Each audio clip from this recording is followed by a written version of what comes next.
satu kelebihan orang Barat dibandingkan dengan orang Timur adalah mereka pandai mendokumentasikan suatu pengetahuan, kemudian mengklasifikasikannya, sehingga cenderung lebih mudah untuk dipelajari, termasuk juga dengan pengetahuan yang berkaitan dengan spiritualitas atau kerohanian. Berbeda dengan orang-orang Timur yang lebih tradisional, pengetahuan berkaitan dengan spiritual kebanyakan diajarkan secara lisan, mouth to mouth, dan banyak yang tercecer, sehingga membuat bingung generasi penerus yang ingin mempelajarinya. Orang Barat yang berkemauan untuk belajar, mereka mendokumentasikannya dengan baik, mengklasifikasikannya, kemudian menyebarkan ajaran ini di Eropa dan di Amerika sana. Sehingga ajaran spiritual dari budaya dan kepercayaan kuno dari Timur kini populer dan memiliki banyak pengikut di sana. Bahkan di Barat sampai ada loh jaringan televisi digital yang khusus membahas tentang spiritualitas. Mereka sampai membranding diri mereka sebagai Netflix-nya spiritual. Cuma yang ini namanya Gaia. Salah satu pengetahuan spiritual yang berhasil didokumentasikan oleh Barat adalah pergeseran kesadaran di planet bumi dari 3D ke 4D, kemudian 5D, dan seterusnya. Ketika kita sebagai penghuni dunia timur masih terbelenggu dalam sekat-sekat doktrin agama tertentu, orang Barat telah mempelajarinya dan menuliskannya menjadi sebuah pengetahuan yang universal dan sangat berguna bagi umat manusia. Ketika kita masih sibuk bertengkar dan berdebat perkara agama, mereka di Barat telah sibuk menyongsong kesadaran baru di planet bumi yang penuh berkah, kesatuan dalam perbedaan, penuh cinta dan welas asih, serta penuh keberlimpahan atau abundance. Sementara kita yang menjadi lokasi akar dari ilmu-ilmu spiritual yang dibawa ke Barat, justru masih sibuk berdebat soal agama mana yang paling benar, sibuk melempar kesalahan ke sana kemari jika ada terorisme terjadi, sibuk menghakimi surga dan neraka orang lain, sibuk menilai atribut keagamaan orang lain, dan masih banyak lagi. Padahal sudah sejak ratusan tahun silam, leluhur kita telah bersabda dalam karya-karya sastra dan tembang-tembang mereka tentang kebangkitan kembali spiritualisme Nusantara yang berdasarkan pada ajaran Budi alias kesadaran murni. Tapi mirisnya, dunia Barat yang belajar ilmunya dari Timur justru sudah lebih dulu mendokumentasikan ilmu-ilmu ini dengan baik, kemudian menyebarkan ajarannya, lalu mempraktekannya dengan sangat baik.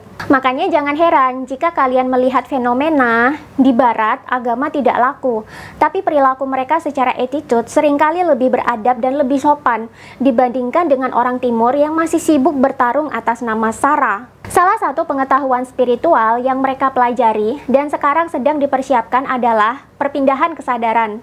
Orang Barat menemukan bahwa dimensi kesadaran manusia itu ada macam-macam.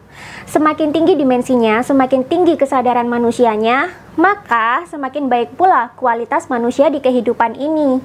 Yang terjadi di planet bumi sekarang ini adalah kita sedang mengalami perpindahan dari kesadaran 3D menuju kesadaran 5D atau from 3D consciousness into 5D consciousness. Dalam proses perpindahan ini juga diyakini berbarengan dengan kemunculan anak-anak spesial dalam hal spiritual yang bertugas membantu meningkatkan kesadaran manusia di bumi untuk menuju dimensi kesadaran yang lebih tinggi. Di Barat dikenal dengan istilah Starseed Children yang terdiri dari Indigo, Crystal Child, dan Rainbow Kids. Istilah indigo di sini tentu saja berbeda dengan sebutan anak-anak indigo yang lazim melihat setan dan malaikat di Indonesia. Ini lebih dari sekedar itu. Tapi by the way, apa sih perbedaan dari masing-masing dimensi spiritual tersebut? Sebelum kita lanjut videonya, aku mau kasih ucapan terima kasih dulu nih buat Wahyudi22, Heri Bekuk, Indosinga, Jong Hao Leong yang sudah support channel ini. Buat kalian yang ingin support juga bisa langsung klik join atau gabung di samping tombol subscribe, atau bisa juga langsung melalui rekening berikut ini. Semua bentuk dukungan yang masuk akan dipergunakan sebaik mungkin untuk membuat konten yang lebih seru lagi.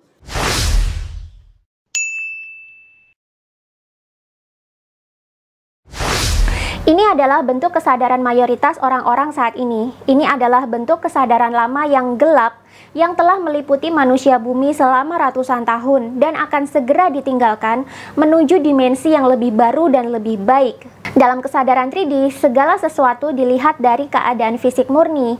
Manusia dipandang sebagai individu yang terpisah dari yang lainnya. Dalam dimensi ini, hidup itu dimaknai sebagai survival of the fittest, alias perjuangan bertahan hidup bagi siapa saja yang paling fit atau bisa beradaptasi dengan bumi dan kehidupan. Bayangkan aja, makna hidupnya saja sudah seperti itu. Berarti bayangkan deh, betapa beratnya kehidupan dalam dimensi kesadaran 3D ini. Maka tak heran bila manusia yang kesadarannya masih 3D, hidupnya dipenuhi dengan kompetisi, persaingan, perlombaan, dan tuntutan diri untuk mencapai sesuatu. Ini tidak salah, tapi ini melelahkan. Manusia jadi dikenali dan dinilai berdasarkan dari penampilannya, pekerjaannya, kendaraannya sehari-hari, gaya hidupnya, dan seperti apa teman-temannya dalam pergaulannya sehari-hari. Di sini, materialisme menjadi pencapaian tertinggi manusia. Gaya hidup mewah, jabatan tinggi, harta yang berlimpah dianggap sebagai sebuah pencapaian hidup mutlak. Sehingga muncullah beragam kompetisi dan persaingan di mana-mana. Nggak salah, tapi apakah kalian nggak lelah? Dalam kesadaran 3D ini juga, manusia merasa bahwa bumi itu tidak cukup untuk semuanya. Karena itu, harus ada sejumlah manusia yang dikalahkan atau dimatikan. Mungkinkah ini berkaitan dengan agenda depopulasi manusia yang banyak dicanangkan oleh para globalis cabal, seperti dalam teori-teori konspirasi?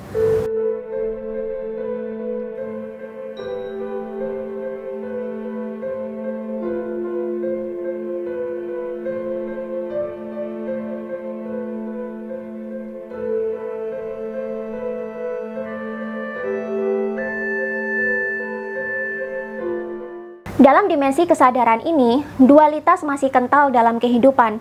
Dualitas adalah dua sisi yang saling berseberangan dalam kehidupan, seperti baik buruk, bagus jelek, tinggi pendek, dosa pahala, neraka surga, dan masih banyak lagi. Manusia yang hidup dalam kesadaran 3D akan merasa bahwa pemenuhan diri itu berdasarkan pada pencapaian mereka dalam menghasilkan uang dan pencapaian status sosial yang makin tinggi. Makanya jangan heran kalau di zaman ini banyak sekali orang-orang di sekitar kita yang merasa bahwa hidupnya tidak berharga bila belum menimbun kekayaan yang banyak, bila belum bisa menjadi sosialita, bila belum bisa memamerkan gaya hidup mewah di media, dan sejenisnya. Karena memang begitulah kehidupan dan pola pikir manusia dalam kesadaran 3D. Dalam dimensi kesadaran 3D, kemampuan manusia sangat terbatas. Mereka hanya bisa menggunakan panca inderanya untuk beraktivitas dan bepergian ke seluruh penjuru bumi. Karena itulah kemampuan mereka terbatas, sebab indera yang dipakai hanya indera fisik yang nampak di mata saja. Di kesadaran 3D ini juga, manusia tidak memiliki keinginan untuk masuk dan melihat suatu hal dari sudut pandang yang lebih dalam. Manusia suka melihat dan menilai suatu hal dari kulitnya saja, dari apa yang tampak oleh panca indera. Karena itu, dalam dimensi kesadaran 3D ini, tak heran jika banyak peperangan dan pertikaian atas nama sara, alias suku, agama, ras, dan antar golongan. Banyak orang yang mengklaim kaumnya sendiri adalah yang paling benar. Banyak yang menilai ajaran orang lain adalah salah. Semua dinilai berdasarkan apa yang tampak pada lahiriahnya saja, bukan dari hakikatnya. Sehingga sering muncul perdebatan dan pertengkaran yang disebabkan oleh hal-hal yang remeh-temeh dan tidak perlu. Di sini juga manusia masih mudah untuk dimanipulasi karena mereka hanya melihat sesuatu dari kulit luarnya saja berdasarkan dari apa yang bisa diindra oleh panca indera, sehingga banyak manusia yang terjebak dalam manipulasi dan propaganda. Manusia jadi tidak bisa membedakan baik buruk suatu peristiwa dan cenderung tidak bisa mengambil keputusan yang bijaksana.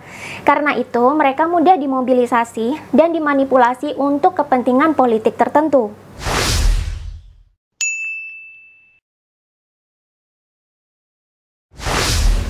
Ini adalah bentuk kesadaran yang lebih tinggi dibandingkan dengan 3D, dan ini adalah gerbang menuju kesadaran 5D. Tapi manusia yang sudah menapaki dimensi kesadaran 4D masih bisa jatuh kembali ke dimensi kesadaran 3D jika tidak berhati-hati. Dalam kesadaran 4D ini, manusia mulai merasa bahwa mereka itu saling terhubung satu sama lain. Manusia juga mulai menyadari bahwa ada kehidupan lain yang lebih daripada apa yang tampak di mata. Dalam kesadaran 4D, dualitas masih ada, tapi sifat ulas asih mulai jauh lebih berkembang dalam kehidupan manusia. Dalam dimensi kesadaran ini, manusia mulai menyadari tentang pentingnya diet, meditasi, dan mempraktekkan gaya hidup yang sehat. Manusia mulai memperhitungkan dan menganalisa setiap jenis makanan yang masuk ke tubuh mereka, karena mereka mulai sadar apa yang dimakan itu menentukan kualitas hidup mereka. Manusia juga mulai mempertimbangkan kelakuan mereka dalam kehidupan sehari-hari. Apakah itu memberikan dampak positif untuk lingkungannya? Dalam kesadaran 4D ini, manusia mulai memiliki keinginan untuk hidup mengikuti passion mereka. Mereka mulai menyadari bahwa hidup itu bukanlah sebuah kompetisi, tapi hidup itu ada untuk dinikmati dalam kebahagiaan dan kegembiraan. Manusia mulai mengembangkan indera keenam mereka. Di sini intuisi mulai berkembang.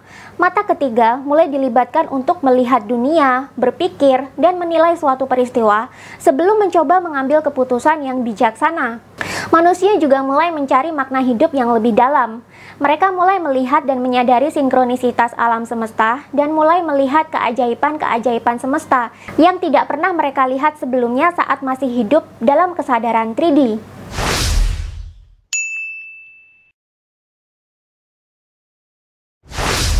Manusia yang telah mencapai kesadaran 5D sangat sulit untuk kembali ke kesadaran 3D, apalagi kesadaran 2D dan 1D.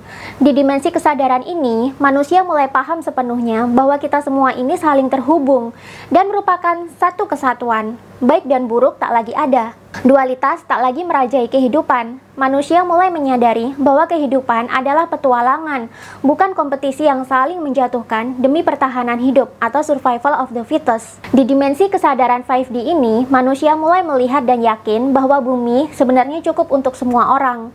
Karena itu, tak diperlukan lagi pemusnahan manusia lain demi bisa bertahan hidup dan mendapatkan keberlimpahan di dunia. Dalam dimensi kesadaran 5D, manusia merasakan cinta dan keterhubungan yang sangat kuat dengan orang lain, dengan planet bumi dan seisinya, juga dengan galaksi lain di luar galaksi Bima Sakti kita. Cinta dan welas asih menjadi pemimpin tertinggi dalam kehidupan manusia. Di sini sudah tak ada lagi penghakiman. Manusia mulai memahami makna dan hakikat dari setiap peristiwa. Karena itu, mereka tak lagi mau menghakimi. Manusia menjadi sadar bahwa penghakiman baik dan buruk, dosa dan pahala, surga dan neraka, azab dan mukjizat untuk kehidupan orang lain itu tidak perlu. Manusia mulai berfokus pada pengembangan diri masing-masing. Semua yang terjadi pada kehidupan disadari sebagai sebuah proses dan hukum alam. Tidak ada yang namanya ahli surga, tidak ada yang namanya ahli neraka. Semua sedang berjalan dalam prosesnya masing-masing. Hidup jadi lebih damai dan bahagia karena pikiran manusia tak lagi serba menghakimi. Di sini semua manusia dianggap setara. Tidak ada lagi perbedaan kasta manusia berdasarkan dari status sosialnya. Di sini, manusia mulai memiliki keinginan untuk hidup dari tempat keaslian murni. Dalam dimensi kesadaran 5D, manusia mulai mengerti bahwa tujuan masing-masing manusia dilahirkan dan hidup adalah untuk menjalankan kebenarannya masing-masing dan mencari kegembiraan. Setiap manusia mulai sadar tentang fungsi atau blueprint mereka masing-masing di dunia. Mereka berfokus menjalankan itu, dan mereka bahagia karena menemukan jati dirinya. Mereka tak lagi membanding-bandingkan kehidupan mereka dengan kehidupan atau pencapaian orang lain, seperti dalam kesadaran 3D. Di sini, persaingan tak lagi ada. Alam semesta disadari telah memiliki kecukupan untuk semuanya.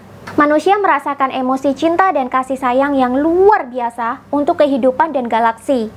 Intuisi manusia juga menjadi sangat kuat, dan manusia mulai merasakan terhubung dengan para malaikat. Sebenarnya masih banyak sih dimensi kesadaran lain yang lebih tinggi, yakni 6D, 7D, 9D, dan seterusnya. Tapi, yang dirasakan planet bumi saat ini adalah pergeseran menuju kesadaran 5D yang paripurna. Pergeseran kesadaran menuju 5D ini ditangkap dengan baik oleh orang-orang barat.